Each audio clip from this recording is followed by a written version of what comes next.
Klay Thompson and Megan Thee Stallion calling it quits might sound like a headline built for shock value, but if you've been paying attention, it actually feels more like the inevitable finally catching up. From the outside, the pairing always had that opposites in motion energy, where two high-profile lives looked good on paper, but quietly moved at very different speeds behind the scenes. And when Megan accused Klay of cheating, we weren't even surprised. So what? It be them light-skinned ninjas.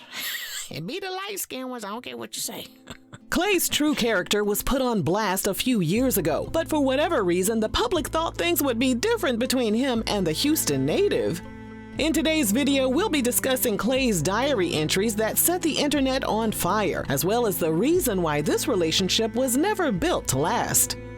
Before Megan's fans come in here and tell us we're just jealous because our knees haven't been strong since Ronald Reagan was in office. Now that's just a lie. I don't know who knees you talking about. My knees just fine. Don't forget to scoop up something to munch on at rrgsnacks.com, our online concession stand that has an assortment of Applewood smoked bacon jerky, freeze-dried goodies, and butter toffee peanuts. Prior to linking up with Klay, Megan spent the last few years dealing with legal battles, public betrayals, and one of the most polarizing court cases in modern hip-hop. Her former collaborator, boot-knocking partner, and assailant, Tory Lanez, now sits behind bars after getting convicted of shooting her in the foot. But despite the guilty verdict and 10-year prison sentence, there are still people who blame Megan for Tory's downfall and incarceration. So the trauma didn't end with the shooting. It evolved into a slow public unraveling, during which she had to fight to preserve her credibility. She went public with Partisan Fontaine in 2021, and their relationship ended sometime in 2023. Megan alluded to catching an ex in bed with someone else on her song Cobra, and Partisan denied those accusations. However, he did admit to having inappropriate text interactions during their relationship. Boy, stop lying. Oh, lying ass. Tell me, yeah, I cheated in text, but I didn't cheat in real life. IRL, yes you did. As for Klay, well, he's one of the most boring athletes in the sports world. Oh, girl, you messier than pickled pig's feet. You hit me? That is messy. Messy? Maybe a little, but am I lying? Nope. Not at all. Not one teeny tiny bit. Sure ain't. Boring AF. Actually, I didn't know who he was till he started dating Megan. Truth be told, raise your hand in the comments if you ain't know who he was till he started hollering at Megan. Yep, that's what I know. Klay is quiet, consistent, and unbothered. Even those who were closest to him in the Golden State Warriors organization were puzzled by him. Assistant coach Bruce Frazier once said, "If I was to choose my favorite book, it would be a book written by Klay Thompson when he's 60, because that's when you'll get everything that's in his soul articulated." Well, we might not get a book written by him, but in February 2019, some pages from his diary were exposed. His ex-girlfriend claimed he left the diary at her home. Instead of returning it to him, she sent pictures of the pages to a blog. At first glance, the entries read like the inner thoughts of a young man living what most people would consider a dream. Klay places himself in Indianapolis, noting he's roughly 28 years old and already deep into his professional career. He acknowledges his success, even calling the NBA a place where he is very well compensated for his talent and professionalism. There's gratitude there, a clear awareness that he has access to a life many could never imagine. But layered underneath that appreciation is something else entirely, a sense that the lifestyle itself might be pulling him in too many directions at once. Throughout the entries, Klay comes across as unusually self-aware. He describes being in a reflective state of mind, almost like he's observing his own life from the outside. He talks about scrolling through his phone, revisiting memories through photos, videos, and music, and realizing just how intense his experiences have been. He seems to understand that he's living fast, maybe even too fast, and that 2018, at that point, had already been filled with a series of personal shifts that were starting to catch up with him mentally.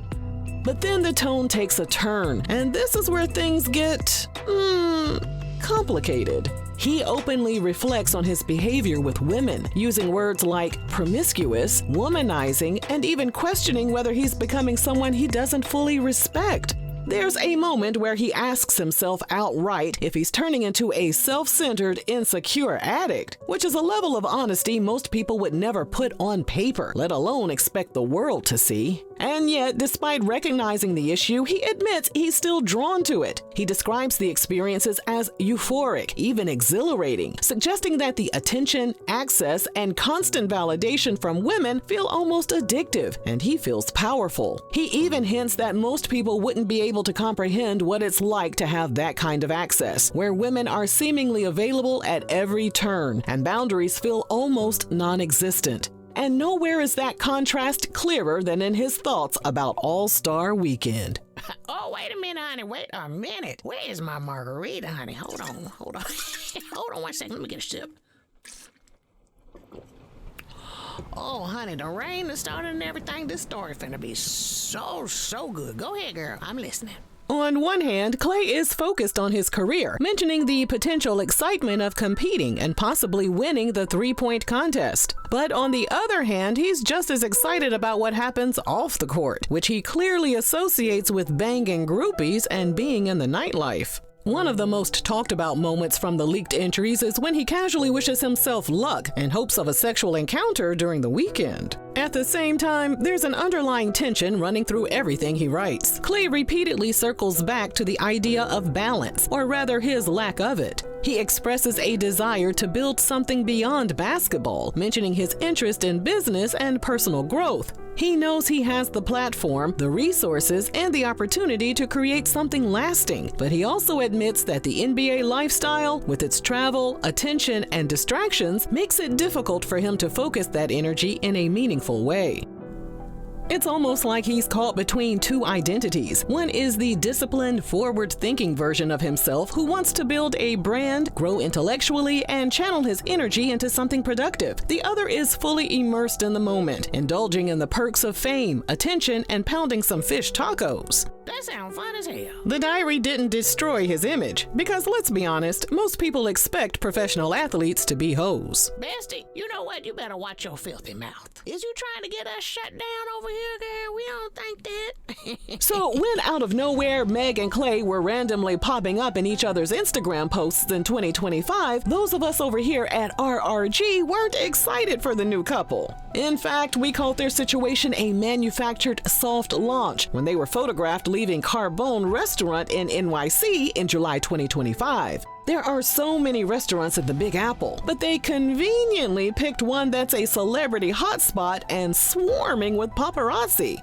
But we sat back and allowed her fans to cream themselves over Meg's new romance. As they screamed about how happy they were that Meg was being loved the way she deserved, we decided to sit back and wait for Klay to show his true colors. I see your true colors shine. And now, less than a year after going public, it's officially over. Megan publicly pulled the plug on their relationship, and she didn't do it quietly.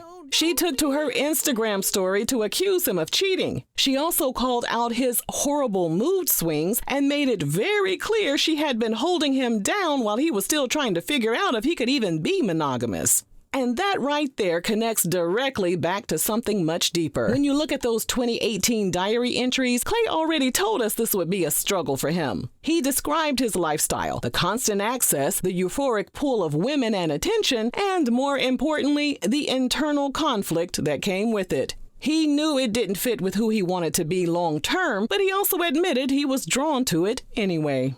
So when Megan says they were playing house and she was around his family, showing up like a real partner while dealing with inconsistent treatment and emotional ups and downs, it paints a very specific picture. Klay was trying to step into a stable role while still operating from an unstable internal pattern. The streets was calling, that's what you're saying.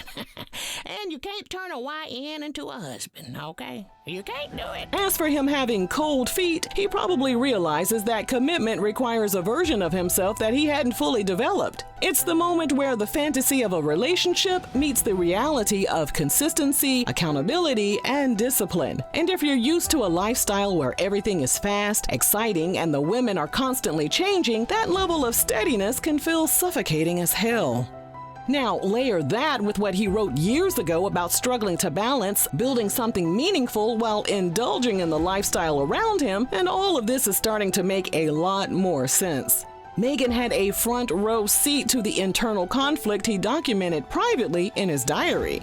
So the same lifestyle he once described as exhilarating and empowering is now showing up as destabilizing and unsustainable in a real relationship. Social media loves to romanticize the idea of he'll change for the right one, as if personal patterns suddenly evaporate when the partner is famous enough, beautiful enough, or successful enough.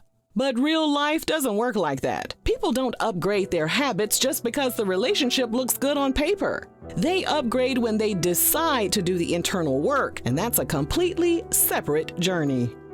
In the end, Megan didn't lose anything here. If anything, she clarified standards in real time and moved accordingly. There's a difference between being chosen and being respected, and she clearly knows which one matters more. You know, I hate to say what the men say, but just choose better next time, Megan. Damn. And you better not call Slim Thug either. Don't call his ass. Leave the Dusties alone. Okay? Do you hear me? Okay then. Until love you. Bye-bye now.